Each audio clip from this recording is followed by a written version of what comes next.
Hello, and welcome to Cardiff Animation Festival's Stopmotion Q&A.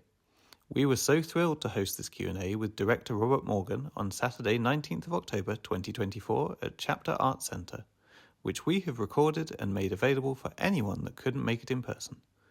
The Q&A is hosted by Squiggly Animation Magazine's Editor-in-Chief, Ben Mitchell. We hope you enjoy the Q&A.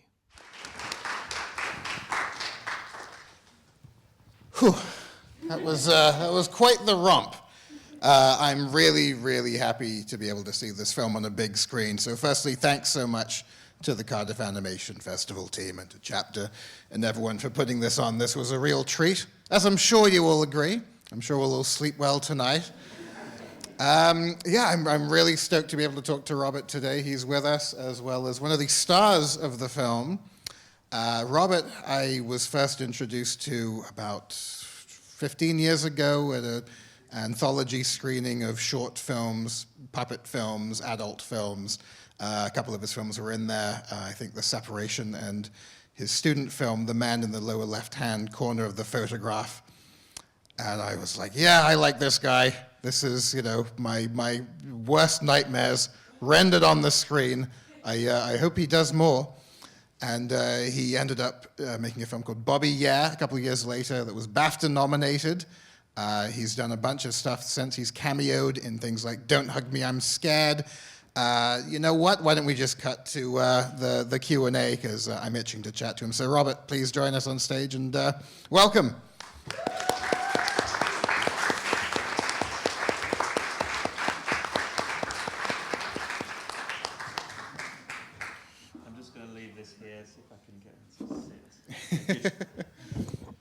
So this is the screen-used puppet.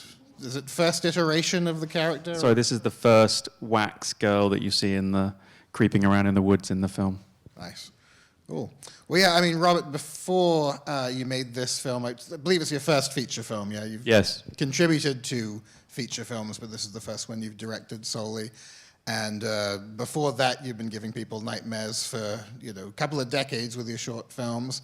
So I thought it would be nice to sort of go back to where it all started for you and what kind of drew you to this type of animation, I guess, horror, stop motion in general. Well, I mean, I kind of fell into it really because it was never my plan to get into animation. I was an art student and I was making sculptures and paintings, and I wanted to make films, but I didn't know how you go about making films. I didn't know any actors or anything like that. So the easiest thing to do was just to kind of start making the things I was already building move. So I did some animation with some paintings, and I did some, built some small models and animated those as well. And I discovered I had a sort of an affinity for it. And I also realized very quickly that stop motion animation is just really creepy. Yeah. It's just a really creepy art form, and it just has this uncanny quality to it. And I just, a lot of filmmakers have explored that, but I kind of thought, well, I think there's more gold here, so I started kind of making films specifically in that medium, and never stopped by the looks of things. The quality of it, I think, because you tend to animate on ones, right? And I think that's something a lot of stop motion doesn't, unless it's sort of like old school practical effects for horror movies. A lot of the stop motion you see is on twos for obvious sort of economic reasons. But I think on ones it gives it that sort of extra sort of uncanny quality because you don't have that kind of blurring of movement necessarily. It's this kind of, sort of very sharp, stark in focus, kind of like unnatural quality to it. And I think that's what that means on ones and twos, by the way. Are there animation people in here? Sorry, I'm animation terms. Just in case there's anyone who's not au fait with the vernacular, to animate on twos is to basically, for every frame of live action footage, you would take 2 images, so it would be 12 frames a second. Just sort of saves time, really, and it essentially still looks quite good, whereas on ones would be your sort of 24 frames a second. And then there are all sorts of international variants, like 27.865 frames a second, and that's where it all gets, overly complex, but yeah, for the sake of simplicity, it's 12 and 24. I guess it was sort of going back to that sort of first film you did, The Man in the Lower Left-Hand Corner of the Photograph, or certainly I think you had done stuff before, but that's the one that I think is generally considered your first film. Was there a cameo in this film from that puppet? Yes, there was, yeah. I hadn't picked that up the first Yeah, time. yeah. But was it the actual puppet from? Yeah, it's the actual puppet. Wow. Yeah, I don't know if anyone's ever seen my student film, but the puppet. You've seen it? Oh, cool.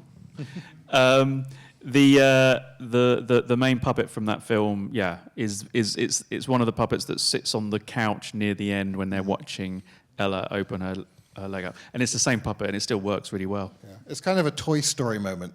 Yeah, it is. It's like the whole thing's kind of like Toy Story. Really. See, I know you'd wanted to make a feature film for quite a while. Oh, but actually, I should have mentioned before, there will be time for audience questions as well at the end. So if you have anything burning you'd like to ask, having just seen the film, yeah, there'll be time in a little bit. But yeah. So you wanted to make a feature film for a while. How did the stars kind of align to get this going? God. Well, how long have you got? How long have we got? No, the very, very short version of it is about 10 years ago, I had the idea of making a live-action feature film about a stop-motion animator. And I'd never seen that before in a dramatic live-action film. I've never seen stop-motion animation depicted as a vocation that people do. So I thought immediately that would be a unique film. To follow around a stop-motion animator as a character. And then that married with an experience I had while I was making the film you mentioned, Bobby Yeah, which was a short film I made in about 2011, where I had the sensation that the film took on a life of its own, and I didn't feel like I was fully in control of it. It almost had its own consciousness, and it ran away on its own thing, and I got quite ill when I was making it because I became so obsessed with it.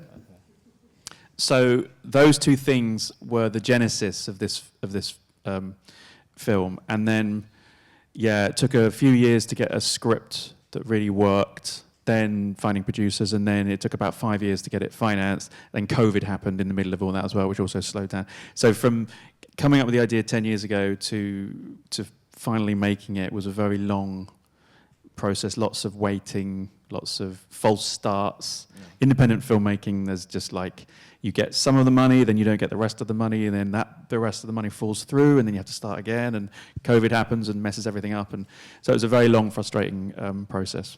Yeah. I think, like a lot of sort of feature films that come after a filmmaker has built up a sort of body of short film work, there are quite a few, to me it seems like I've got quite a few sort of nods to some of the stuff you'd done before. And in terms of being a sort of spiritual successor or companion to like the previous work you've done, are there any films in particular that you feel this is the most sort of connected to? I mean, I made it when I first came up with the idea of doing a film about stop motion. I had a couple of ideas. One of which was an idea I had about like a camera that comes alive, and I thought it was a good idea, but it's not really a feature idea. So I made a short out of that called Invocation for Channel 4.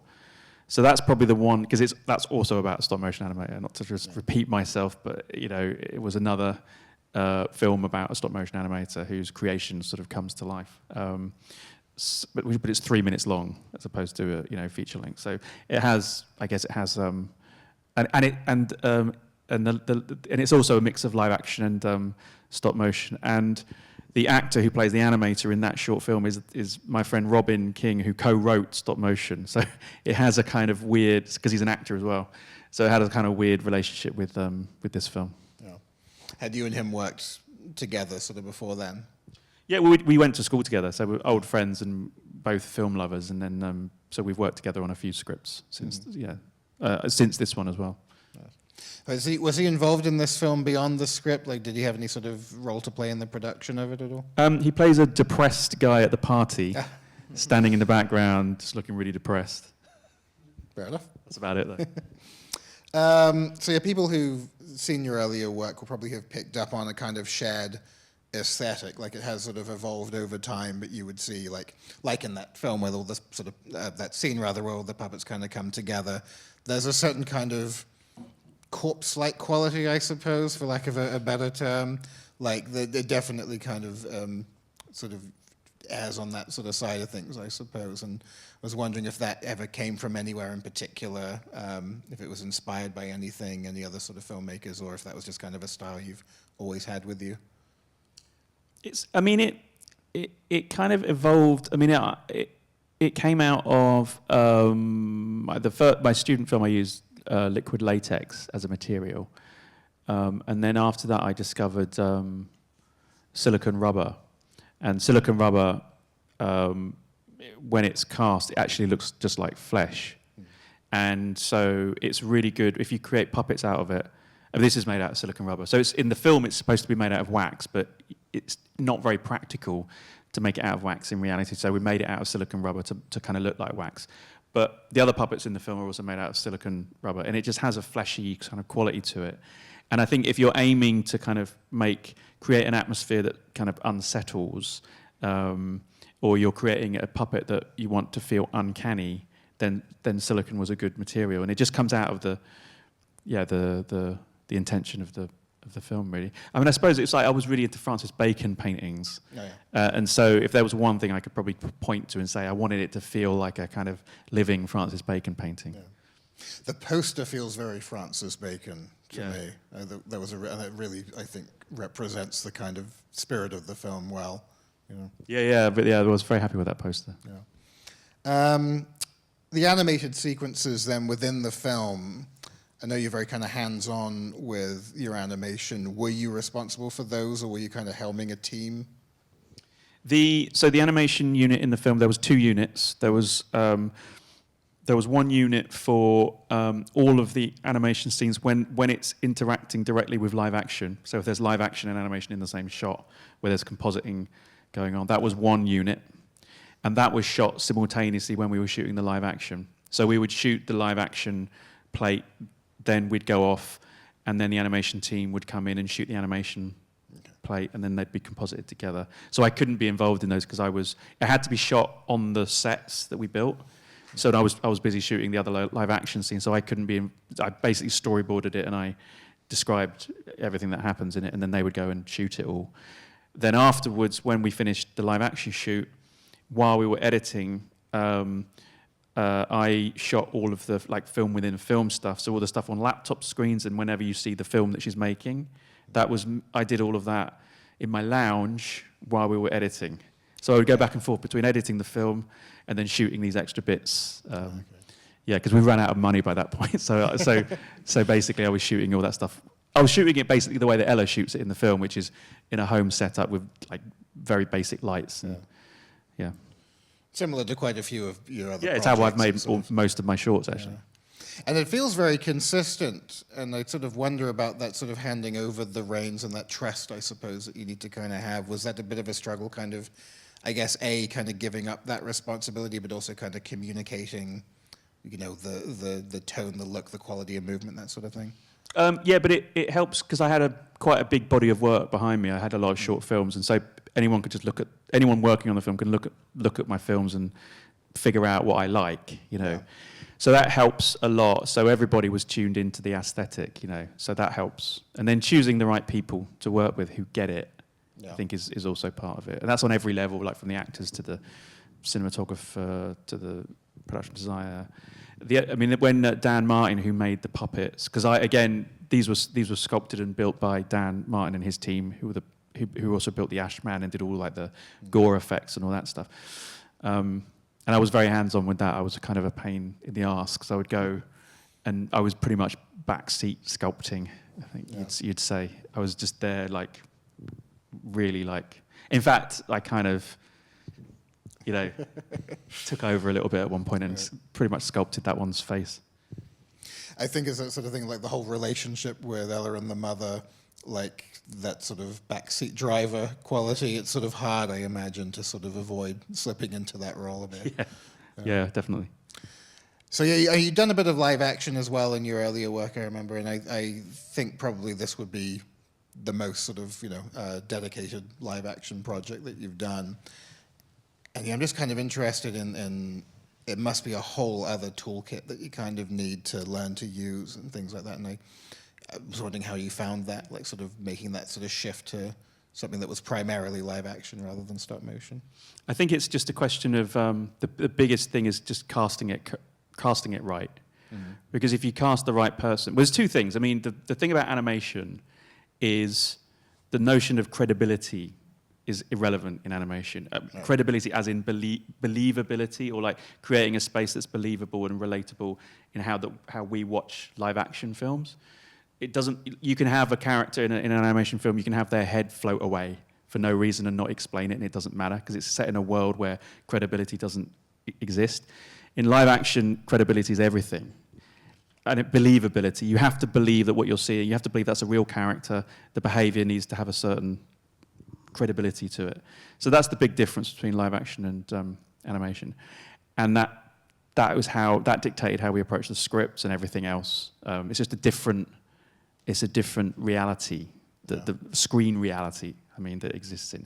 And then it's really about just casting it correctly. So Aisling Franciosi, who plays Ella in the film,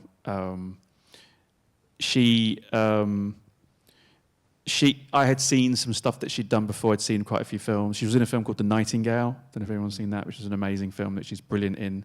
Won a lot of awards for it. And so I'd seen enough to know that she would be able to play the role. Mm. And then it's just a question of talking to her and tuning her into it. And then pretty much when we were shooting, she was just left. I didn't really say that much to her because she just was just delivering, Yeah. So I think if you just tune everybody in correctly.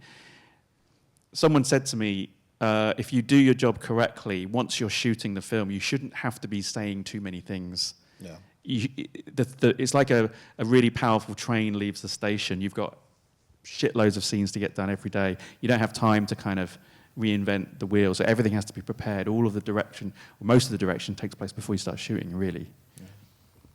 Yeah, it's good that so I guess she was your sort of first choice for that role. Yeah, she was on a short list of about 5. I got sent lots and lots of actors, and there's a lot of amazingly slick, controlled actors around. But I think she's got extra qualities that not a lot of actors have, which is I think you can see her thinking, and it seems obvious, but I think it's a very underseen quality. A lot of actors I saw were very slick. Very good at delivering their lines and hitting their marks and everything, but you don't get a sense of because so much film and TV now is just talking all the time. Yeah. You don't see the characters who are thinking that much, and I thought she has that quality. You can tell even if she's not saying anything, you can tell what she's thinking, and it's quite a quiet, a silent, introverted kind of role. So. So I knew that she'd be able to do that, having seen what she'd done. Yeah, I started The Nightingale, and then it went off Netflix, as occasionally happens. Right. It's come back on again, so I finally watched the rest of it this week. And she really is incredible in that. Like, there's this shimmering rage that's sort of always kind of present with her. She's got the best murder face. Yes, I absolutely. think. And she and especially in this film, I noticed this ability to kind of switch back and forth from kind of like resting calm face to resting murder face. It was really nice. I also, this time around, had a real appreciation for the boyfriend's sister. She's brilliantly done, I think. And I think that performance is very hateable. But also this right on that sort of like towing that line of like, there's nothing really unfriendly about her until she's sort of overtly kind of ripping her off. But just that sort of like dual layer of like, happiness and empathy on the surface, and then there's sort of like little undercurrent of like, Yeah. Anyway. Yeah. Yeah, she's great, yeah. Yeah, Terica was really good. It's like, when you're casting, you just see a lot of people reading, or you see tapes of people, and you can see when someone embodies the characteristics that you're looking for. And she had those kind of characteristics. In the way that she performed it, she just had that sort of, that thing you're talking about. It's like friendly, but kind of like passive, sort of a element of passive aggressive and a little bit fake and a little bit kind of like not entirely sincere and clearly with like an agenda underneath it. Yeah. So it's been out a few months now. It had done the rounds at some festivals and came out on Shudder in the summer. And I was sort of curious if you've been able to gauge people's reactions to it, particularly people who perhaps work in animation and stop motion, if they found it like relatable or... Yeah, it did. I mean, it did some festivals, and it was theatrically released in the States. So I had quite a big theatrical release in the States, and then had some screenings in this very small release in London and some independent cinemas, and then streaming. So it's been out. I think about 6 months or so. I think I try. I don't read too much, but I think it's fair to say it's quite divisive. Okay. Which is fine. You know, I think some people love it, some people hate it. Some people think it's completely boring. Some people think it's absolutely riveting. Some people are traumatized by it. Some people think it's ridiculous. But it's kind of like a film that goes out on its limb. I think, you know, animators, I've spoken to some animators who said they found it almost uncomfortable to watch because it's such a sort of intimate depiction, you know, of stop motion animation. And part of that is like the how quiet the film, because the sound designer and I talked a lot about making the film feel very still and very quiet, so that, and our theory is that that in itself creates an element of discomfort, that it's just a bit too quiet and a bit too silent, and I think that lends it a certain intimacy. And I think some stop motion, I have a friend who works for Leica in the States, and he went to see it with a bunch of stop motion friends, and then they all found it just really weird and uncomfortable to watch because it was just a bit too close to home. Yeah. I think also there's a certain tone it sustains that people will either be they'll really like love it because it sort of taps into something sort of dreamlike or nightmarish that they enjoy seeing in films, or it can equally sort of like, put people off potentially. Yeah. Watching it this time around actually put me a little in mind of Repulsion, which had a sort of similar kind of like, you know, it's not a film full of jump scares or like overt gore or things like that. There's just this kind of sense that something's coming. You know, things aren't going well, and things are going to definitely get worse before they get better, or they might just get worse and worse and worse. Yeah, I mean, conceptually, one of the things we tried to do with it is to treat the structure of the film a bit like a stop-motion animation shoot, that it starts, it's very still, very slow, and very gradually, as the film progresses, this thing starts to come alive. You know, the film starts to come alive, and her you know, her malevolent creation starts to come alive. So it's kind of, it is by design, that kind of sense. But I think, I mean, my hope is that right from the very beginning, it just feels wrong. Everything feels wrong. I wanted to make a film that feels wrong from the very start. So, yeah. When it came in on Shudder, and that's a dedicated horror streaming platform, have you found that that's kind of helped it find an audience by sort of virtue of how it's sort of set up, like it's sort of filtering out people who aren't going to be into horror necessarily? I think, well, it's on, I mean, Shudder is designated horror, but it's on other, I mean, you can rent it on, I think you can rent it on other platforms as well. So it's, the horror community is as fickle as any other community, really. Yeah. They're not necessarily, I mean, half of the people who are into horror because they like really adventurous, out there movies. The other half just only like something that is a slasher movie and has one kill every, 5 minutes. So it's as divisive there as it has been everywhere else.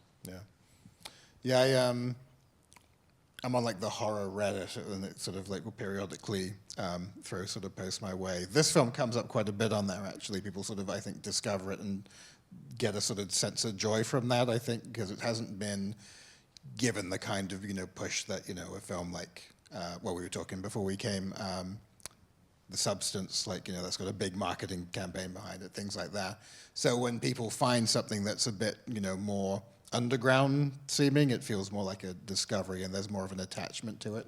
Yeah, I was talking to some some people. I mean, this is a low budget, film, and I was talking to some of the people who made who were behind that film Longlegs, and they were saying, there was just no money for they had a really clever marketing strategy because there was just no money for the marketing. It was just just like they had to be very, very creative with it. And I was like, what was the budget for the marketing? And they said, it's just 10 million.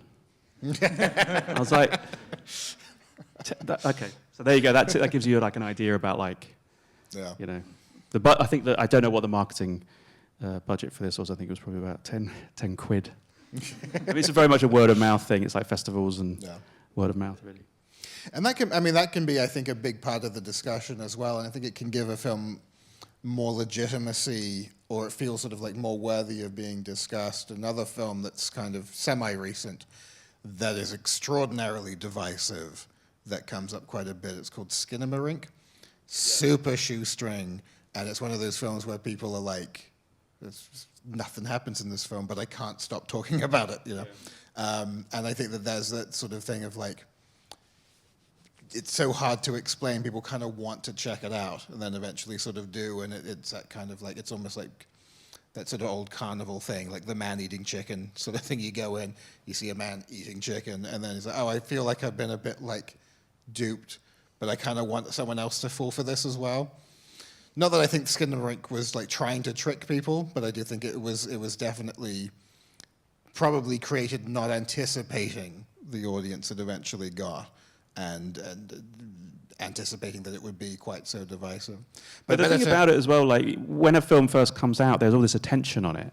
Yeah. Everyone's like, oh, what's it like? What's it like? And they want to be the first people to discover it. A film like Skinamarink, if anyone's seen it, in 10 years' time, it's going to be just going to be a film out there, and then people can just discover it in a much more natural way. It's like, just everyone rushes to review it and say, oh, it's shit, or it's this, or it's that, and it's like a few years down the line. I just kind of like looking forward to the time when we can just watch the film a few years down the line, away from all the pressure of it, and there's how everyone's just this kind of feeding frenzy of everyone having an opinion about it, and then the film could just exist, on its own terms. So, because I really liked Skinamarink, I thought it was really interesting.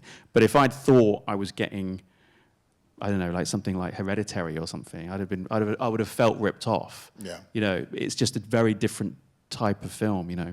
But everything in it is very deliberate. Yeah. And that's, I think, sometimes it's out of the filmmaker's hands when the marketing kind of misrepresents what the film is sort of all about. As far as this goes, do you envision any further outings for the Ashman, or is he pretty much contained within Ella's breakdown? I haven't. No, I don't have any ideas at the moment. You never know. Maybe like he'll have his own solo movie. Yeah. Well, it has, because whenever there's a sort of film within a film, and you've done like sort of kind of interesting, unique projects for like re-releases of cult classics on Blu-ray, and you've been able to do kind of like short films with the characters from the existing films, and this kind of supplemental things, which I think is kind of a really nice, odd, unique sort of thing to do. With as far as the film like that we see within this film, was there a kind of full film ever kind of made, or was it all just kind of sort of? I would imagine perhaps it was all sort of made for like whatever we need to see is only what gets animated. Yeah, it was very much that, because we were editing it as I was shooting it. Yeah. So I could that was one of the advantages. It was, on the one hand, it was annoying because I was having to go between editing and still had stuff to shoot. But the good thing about it is I could shoot very specifically what we needed and nothing more. Yeah. And so it made life easier, actually. I could sort of drop some things I didn't need to shoot. So there's no full, uncut Ella steak movie. Fair enough. Do we have any audience questions?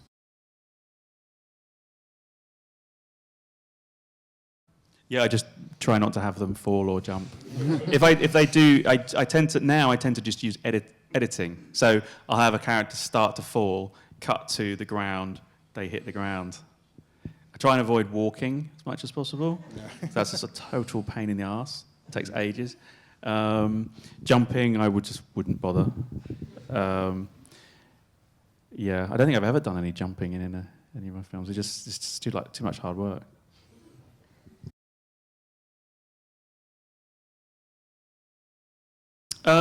Yeah, I mean, it's very much been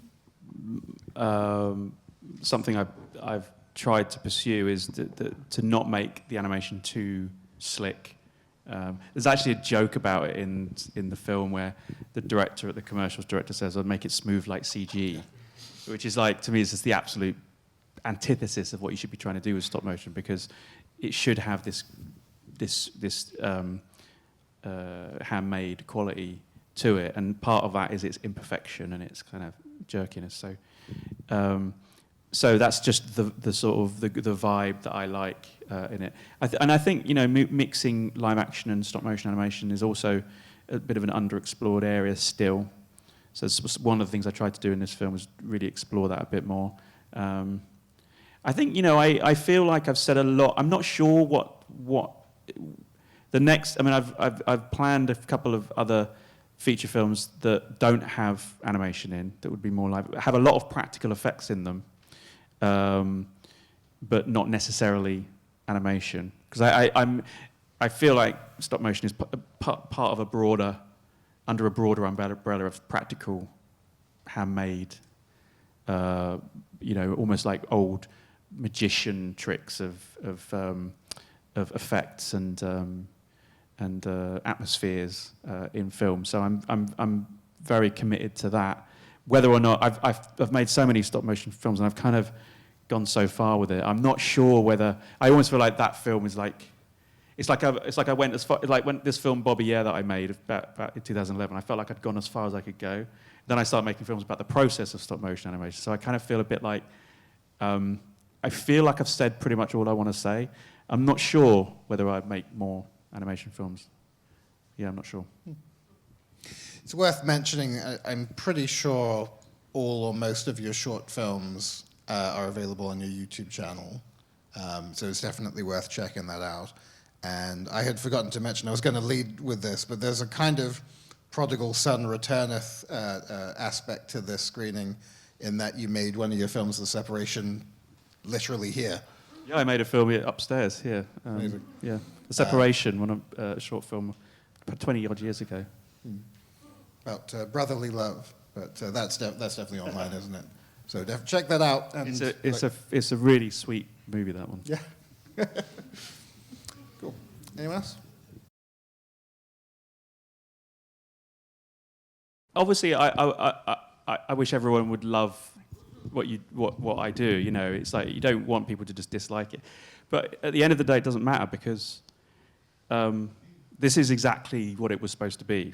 So love it or hate it, every frame of this is exactly correct, and that's all I can do. I look at it and go, yep, I've seen it. I was saying earlier on, I've seen it so many bloody times now, and I always just go, yep. I mean, tiny little things here and there, but it's exactly what it's supposed to be. I wouldn't change anything. Even having read people bitching and moaning about it, and all the horror bros on YouTube bitching about it, I couldn't care less, really, because it's exactly what it's supposed to be. And, you know, in time, it will just settle, the noise settles, and then the film just remains. So, yeah, I feel fine about it. I think it's a nice thing about your journey as a filmmaker is, in those sort of early stages, there is that disparity between how you envision something and what you actually produce. So when you get to that point where it is actually, no, this is how I envisioned it, this is what I intended it to be, that's kind of a pretty big win, I think, as an artist. So. Yeah, it's kind of a bit more organic, though. It's like, because it has, as you make it, it kind of becomes its own thing as well. It's like it becomes it's in a weird sort of way, like art imitates life. It's like it takes on, like one of the things, for example, in the script, I think things are a bit more explained in the script. Some of the things are a bit more explained, and then when we were making it, it felt right to actually remove some of those things to make it as annoyingly unexplained as possible.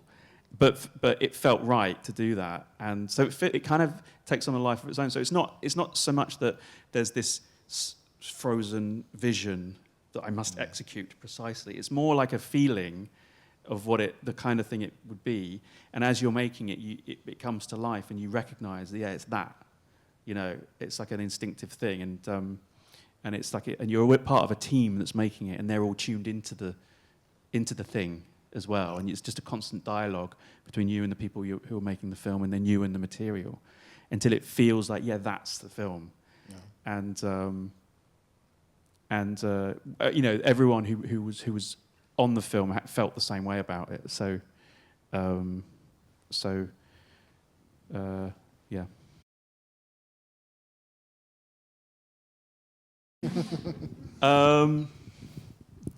Yeah, I just couldn't ever think of what they would say. You know, they just kind of like were so beyond saying anything. It's like I mean, in this film, that they do kind of make squeaking, like primal noises, which are all done by Aisling, by the way. Aisling Franciosi does all the vocal noises of the puppets as well, and she does all of the breathing of the Ashman. This is all her, which is actually is thematically correct, because, well, I won't say too much, but it all comes from the character, you know. So there is some vocal stuff in this one, but they don't quite articulate specific words.